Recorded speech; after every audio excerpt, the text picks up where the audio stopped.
Hi, and welcome to Clappia. In this video, we will see how to configure tables in PDF for your Clappia app submissions, specifically how to get dynamic rows, or in other words, how to make the rows flexible. Meaning, if there are empty rows that are not filled during submission, they should be deleted while downloading the PDF. Let's see how to do this. I've opened my Clappia dashboard, and I will take a simple example of an order management app that I've created earlier.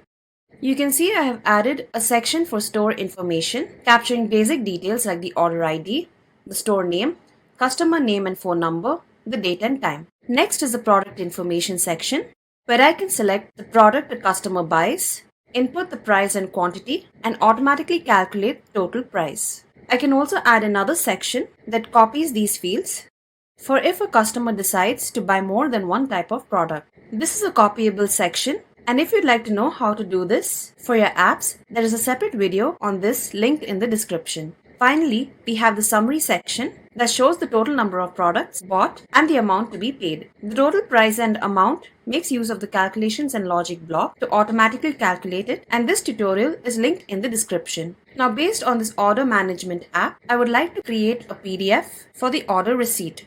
To create a PDF, you'll have to go to the Design app. Here, this is step 1, where you create your app interface. You can see all the earlier fields. After this, for the PDF, we go to step 2, which is Configuration. Then click on Print Settings and configure this on the right-hand panel. Click on Add Print Template, give a name.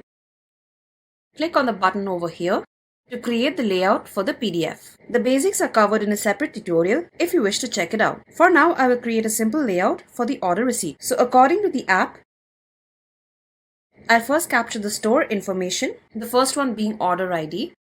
So in the print template, I will type in order ID, and to get the value from a submission, I will make use of this fields variable, which you can find in the Design app at the top of every field in brackets.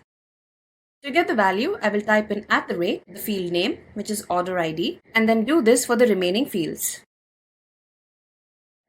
Now for the product section, for which I will be creating a table. So I can click on Table, select the number of rows and columns based on the number of products that I have. I will give the relevant columns and add the variables of all the fields. So for product type, I will type in @product type.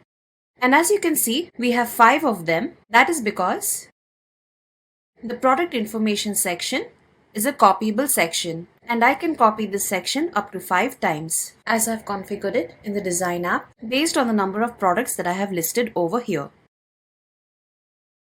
So I can put them one after the other,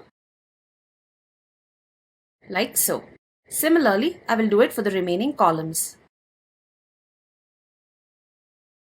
I have added all the variables for the product section using all the variables from the copied section as well. And finally, at the bottom, I will just add the variables for the summary section for these 2 fields.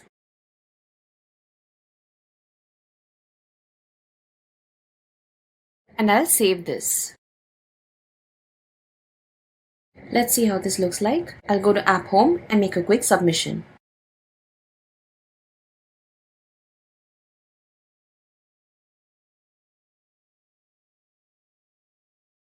I filled in the details of this app and I'll click on Submit.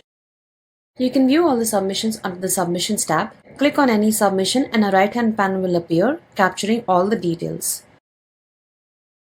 To view the PDF of a submission, on the right-hand panel, at the top, click on the PDF icon. You will then get a print preview of the PDF that you've configured. You can see it has taken all the data from the submission automatically, and it has filled in the table for the product information. Now, I do not want these empty rows to be seen in the PDF. I need these to be deleted. For that, I'll go back to the Design app, go to Configuration, Print Settings, select the template. Now, in order for your table to delete empty rows in your PDF, all you will have to do is select the table by clicking on it, then click on Table and go to Table Properties. In the General section, under Class, click on the drop-down option and select Delete Empty Rows. Then click on Save.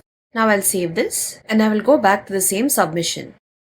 So under the Submissions tab, for this submission, I'll click on the PDF icon, And as you can see in the print preview, the empty rows have now been deleted. So in this way, you can configure tables in PDF for your Clappia app submissions to get dynamic rows. If you have any queries on how to configure the table to make the rows flexible, or how to configure PDFs, or any other feature in Clappia, you can always request support by clicking on the button over here, or you can email us directly to support@clappia.com and we'll be happy to assist you. Thank you.